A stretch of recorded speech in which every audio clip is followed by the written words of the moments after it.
I'm going to do a quick video about why I am downgrading from a 1000 to a smaller bike. So why am I downgrading to a smaller bike?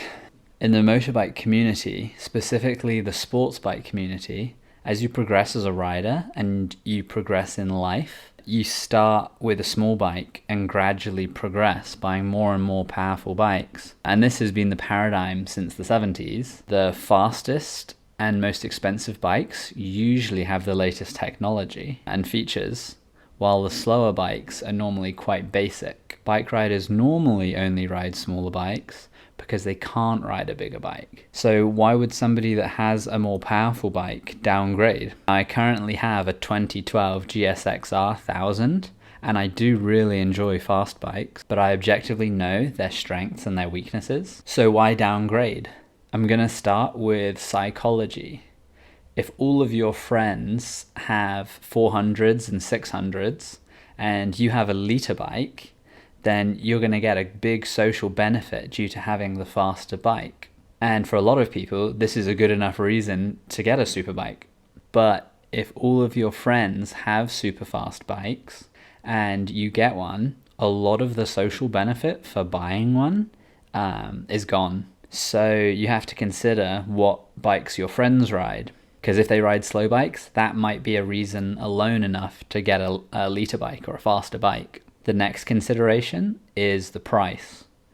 A new CBR 1000 RR costs $42,000, and smaller bikes are anywhere from a half to a quarter that price. On top of that, the tires cost 30% more and they last half as long.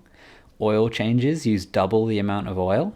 Fuel consumption is about 3 times more, and it's premium instead of regular, and insurance is much more expensive. With the higher running costs and the higher purchase price, that leaves the buyer with less disposable income to spend on enjoying their bike. For example, would you rather have a smaller bike and go on track days and multi-day road trips? Or would you rather have a fast bike and be limited to riding around your local area? If you have a lot of money, then you won't have this limit. I'm in a fortunate position where I have enough to get any bike I want without it affecting me financially, but I'm still going to get a smaller bike. And it's mainly for this next reason: comfort.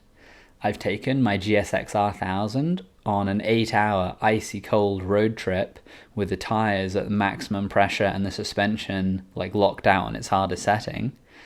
And it was fun and it was doable, but it was not comfortable.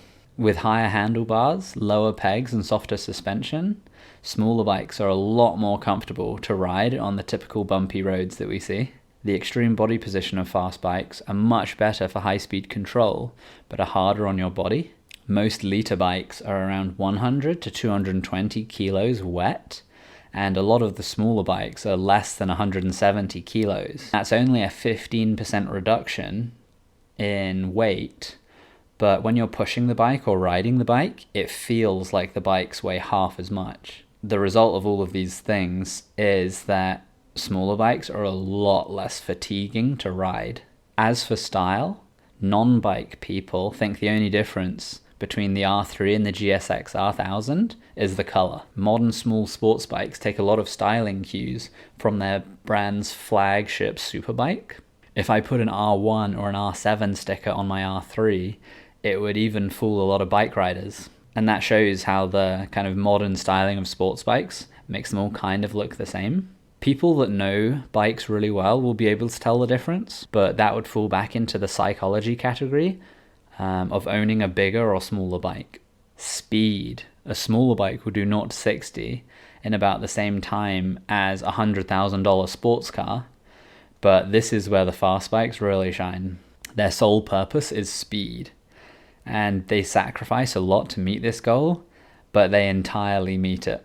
The wide tires, the geometry, and the electronic aids make high-speed cornering easy. The acceleration is startling, and the top speed is typically around 3 times the highway speed limits. I love the speed, but now this is actually a negative thing for me. Idling in first gear, the bike wants to go 20 kilometers an hour, and riding city speeds, I never use more than 10% throttle, and I never need to leave first gear. The bike is so fast, I feel like I'm never actually using it. It's a similar feeling to driving a golf cart.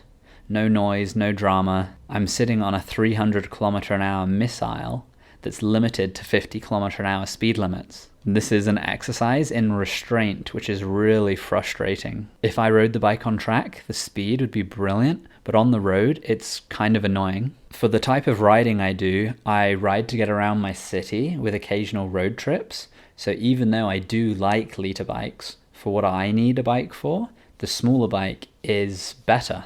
I've done more miles on my big bikes than my small bikes, but I've done some cool 3-day road trips on my old Honda CBR 250. If you like smaller bikes, it would definitely be worth checking those videos out. And if you want to see more motorbike videos, be sure to subscribe.